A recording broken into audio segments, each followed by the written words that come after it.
అందరికీ నమస్కారం. కథ అభినందన. రచయిత చెన్ను సుశీలారామం గారు. ఇక కథలోకి వెళ్ళిపోదామా మరి? అనంత అనంత అరుస్తూ హడావడిగా లోపలికొస్తున్న భర్తను వింతగా చూసింది అనంతలక్ష్మి. అదేమిటండి, నేనెక్కడే కూర్చున్నాను, అరుస్తూ అలా వెళ్ళారేమిటి? అప్పుడు చూశాడు ఆనందరావు భార్యని. ఓహ్, నువ్వెక్కడే ఉన్నావా? ఎండలోంచి వచ్చిన మూలాన కళ్ళు మసగ్గా ఉండి నువ్వు కనిపించలేదు. అనంత, ఈ విషయం విన్నావా? దారిలో దుర్గారావు కనిపించి చెప్పాడు. ఎంబ్రాయిడరీ చేస్తున్న పిల్లో కవర్ ఓ పక్కన పెట్టి ఏమిటన్నట్టు చూసింది అనంతలక్ష్మి. ఆనందరావు వచ్చి భార్య పక్కన కూర్చున్నాడు. 4 రోజుల క్రితం పిక్నిక్ వెళ్లిన జమునని ఎవరో రౌడీ వెధవలు రేప్ చేశారట. ఆ మాటతో నిశ్చేష్టగా ఉండిపోయింది అనంత. ఆడపిల్లలంతా గోల్కొండ పిక్నిక్కి వెళ్లారట. అక్కడ ప్రకృతి దృశ్యాలకు ఈ పిల్ల పరవశించిపోయి ఒళ్ళు మర్చిపోయి అందరికీ దూరంగా వెళ్ళిందట. అది అదురుగా చూసుకొని 4 కుర్రాళ్ళు ఆ అమ్మాయికి మత్తు వాసన చూపించి అత్యాచారం జరిపి వెళ్ళిపోయారట. పిల్లలంతా తిరిగి బయలుదేరే సమయానికి జమున కనిపించగా అంతా వెతికితే ఈ పిల్ల స్పృహ లేకుండా కనిపిస్తే వాళ్ళు కంగారుగా ఆ పిల్లని తీసుకెళ్లి హాస్పిటల్లో జాయిన్ చేశారట. క్లోరోఫామ్ వాసన చూపించడం వల్లే జమున అలా స్పృహ లేకుండా ఉందని, ఆమె రేప్ చేయబడిందని డాక్టర్ చెప్పారట. చాలా బాధపడిపోయింది అనంత. అయ్యయ్యో, ఎంత దారుణం జరిగిపోయిందండి. వియ్యంకుడు వియ్యపురాలు ఎంత కుమిలిపోతున్నారో, కోడలు ఎంత డీలా పడిపోయిందో. ఏమండి, 4 గంటలకు ట్రైన్ ఉంది కదా, మనం వెంటనే బయలుదేరి వెళ్ళి చూసొద్దామండి. కోపంగా చూశాడు ఆనందరావు. ఎక్కడికి బయలుదేరి వెళ్ళేది? నీకుగాని మతి చెలించిందా ఏం? వియ్యంకుడు వియ్యపురాలు కోడలు అంటూ వరసలు బంధుత్వాలు కలిపేస్తున్నావు. ఆ మాటలు స్పృహలో ఉండే అంటున్నావా? విస్తుపోయింది అనంత. అదేంటండి, ఎందుకిలా అంటున్నారు? తాంబూలాలు పుచ్చుకుంటే సగం పెళ్లి జరిగిపోయినట్టే కదా. వాళ్ళు మనకు వియ్యాల వారు కాకుండా పోతారా? జమున మన కోడలు కాదా? చాలే, ఆపు నీ వాగుడు. తాంబూలాలు తీసుకుంటే మాత్రం ఇప్పుడు ఆ పిల్లను మన కోడలుగా ఎలా అంగీకరిస్తాం? తెలిసి ఆ పిల్లను మన అబ్బాయికి కట్టబెట్టడమంత మూర్ఖత్వం మరొటుంటుందా? వాళ్ళతో వియ్యముంది మన పరువు ప్రతిష్టలు మంటగొలిపేయమంటావా? చస్తే నేను ఆ పనికి అంగీకరించను. ఏమండి, మరీ అన్యాయంగా మాట్లాడకండి. జరిగిన దానిలో జమునికేం ప్రమేయం ఉందని మీరిలా చిందులేస్తున్నారు? ఎవరో పశువులు చేసిన పనికి ఈ పిల్లను తప్పుపట్టి శిక్షిస్తానంటున్నారా? తప్పు పట్టక జరిగిన దానికి ఆ పిల్లను పొగుడుతూ సభ ఏర్పాటు చేసి సన్మానం చెయ్యమంటావా? ఆడపిల్లకి శీలం ఎంత అవసరమో, అదెంత విలువైనదో, దాన్ని కోల్పోవడం ఎంత నీచమైందో నీకు మాత్రం తెలీదా? ఎవరో చేస్తే మట్టుకు మలినమైంది ఈ పిల్ల శరీరం. అలాంటి కలంకం ఉన్న దాన్ని పరువు మర్యాద గల వాళ్ళెవరూ కోడలుగా అంగీకరించరు. భర్త మూర్ఖత్వానికి అనంతలో కోపం తారాస్థాయికి చేరింది. ఎందుకు అంగీకరించరు?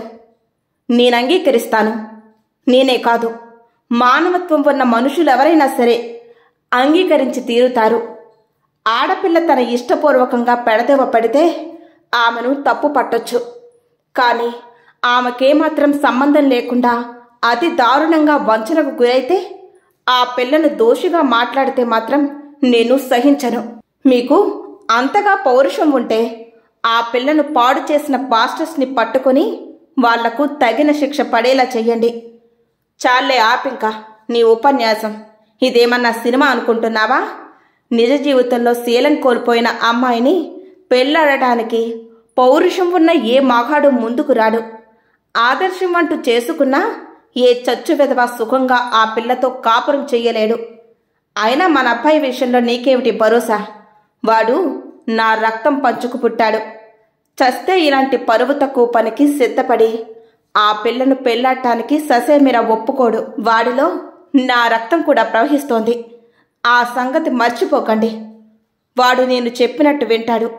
ఎలాంటి పరిస్థితుల్లోనూ నేను జమునకు అన్యాయం జరగనివ్వను. 15 రోజుల్లో పెట్టుకున్న ముహూర్తానికే మన జయబాబుతో జమున మెల్లో 3 ముళ్ళు వేయిస్తాను. పంతంగా అంది అనంత. ఆనందరావులో కూడా పట్టుదల పెరిగిపోయింది. ఆడదానివి, నీకే అంత పంతం ఉంటే నాకు ఉండదనుకుంటున్నావా? ఈ పెళ్లి ఎలా జరుగుతుందో నేను చూస్తాను. నేనేమంత గాజులు తొడుక్కొని కూర్చోలేదు ఇక్కడ. ఓహో, నీ ప్లాన్ అర్థమైందిలే.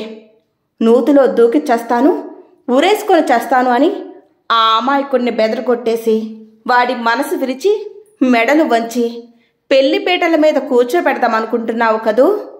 నీ ఎత్తుగడ నాకు అర్థమైందిలే.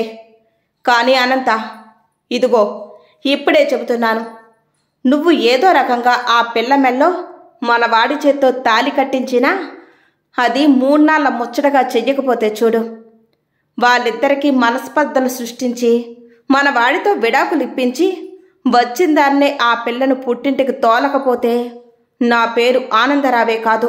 ప్లీజ్, మీరెలా మాట్లాడకండి. నేను విని జీర్ణించుకోలేకపోతున్నాను.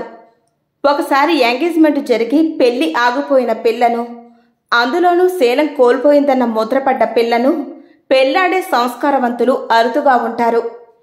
ఆ పిల్ల స్థితిలో మనమ్మాయే ఉంటే మనకెంత బాధగా ఉంటుందో, ఎలా జరిగితే బావుంటుందని ఆశిస్తామో ఒక్కసారి ఆలోచించండి.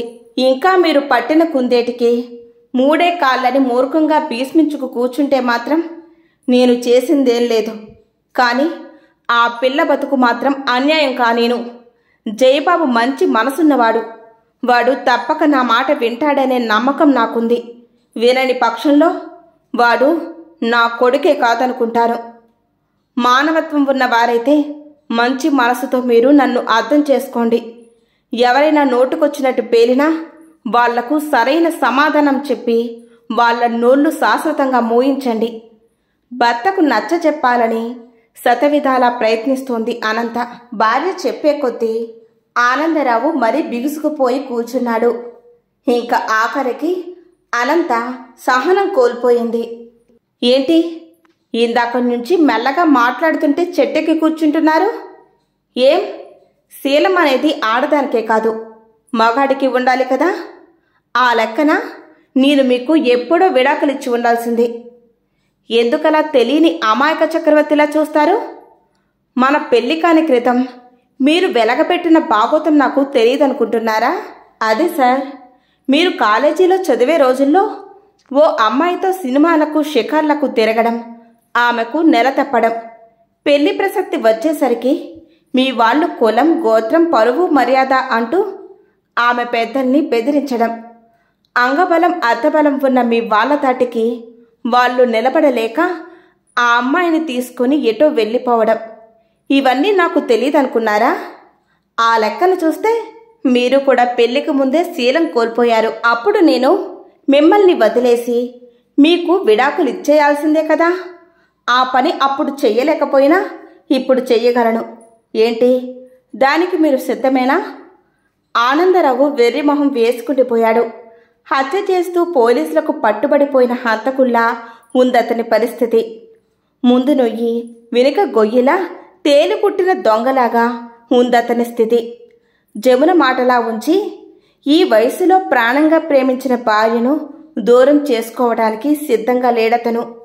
వెంటనే భార్యతో కలిసి వియ్యాల వారింటికి ప్రయాణమయ్యాడు. ఆటో దిగి లోనికొస్తున్న వియ్యంకుడు వియ్యపురాన్ని చూసి ఆశ్చర్యంతో తబ్బిబ్బైపోయారు జమున తల్లిదండ్రులు అవధాని, అనసూయ. వెంటనే వాళ్ళొచ్చిన కారణం ఊహించుకొని బెంబేలు పడిపోయారు. మనసు చిక్కబట్టుకుని అవధాని వియ్యాల వారిని లోనికి ఆహ్వానించి తీసుకువెళ్ళాడు. కాని దుఃఖం ఆపుకోలేని అనసూయ మాత్రం వంటగదిలోకి పోయి కుమిలిపోతోంది. అక్కడికొచ్చిన అవధాని భార్యను కోప్పడ్డాడు. అవతల వాళ్ళు వచ్చి కూర్చునుంటే నువ్వెక్కడ కూర్చొని ఏడుస్తున్నావా? వాళ్ళు వెళ్ళాక తీరిగ్గా ఏడవచ్చు గాని ముందులా వచ్చి వాళ్ళని పలకరించు. పైకిలే. ఇంటికొచ్చిన వాళ్లను వదిలేయడం మర్యాద అనిపించుకోదు. పద. భర్త కేకలయ్యడంతో లేచి కళ్ళు తుడుచుకుంటూ యువతలకొచ్చింది అనసూయ.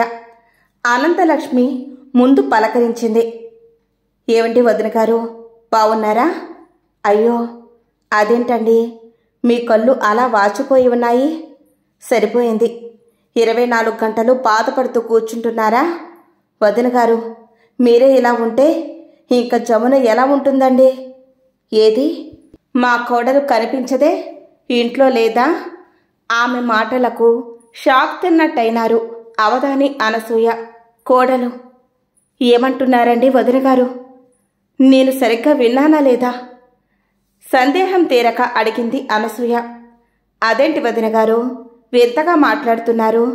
మీ అమ్మాయి మా కోడలే కదా, లేక మీరు మనసు మార్చుకున్నారా? ఎంత మాటన్నారు వదిన గారు? జరిగిన ఘోరం తెలిసి మీ సంబంధం వదులుకుంటున్నామన్న కబురు మీ నుండి వస్తుందని గుండెల అరచేతుల్లో పట్టుకుని రోజులు లెక్క పెట్టుకుంటున్నాము. ఇంతలోకి మీరాక మమ్మల్ని అయోమయంలో పడేసింది. కానీ మీరింత మంచి మనసున్నవారని, నా బిడ్డని మీ కడుపులో దాచుకునేంత దైవ స్వరూపులని ఆమె మాటల్ని పూర్తి చెయ్యనివ్వలేదు అనంత. అయ్యయ్యో, అంతంత పెద్ద మాటలు ఎందుకు వాడతారు? తాంబూలాలు మార్చుకున్న నాటి నుండి జమున మా కోడలయ్యింది. జమున నా బిడ్డ లాంటిది. బిడ్డకేదైనా జరిగితే ఆమెను ఓదార్చవలసిన బాధ్యత మాకు లేదంటారా? ఏది జమున ఎక్కడుంది?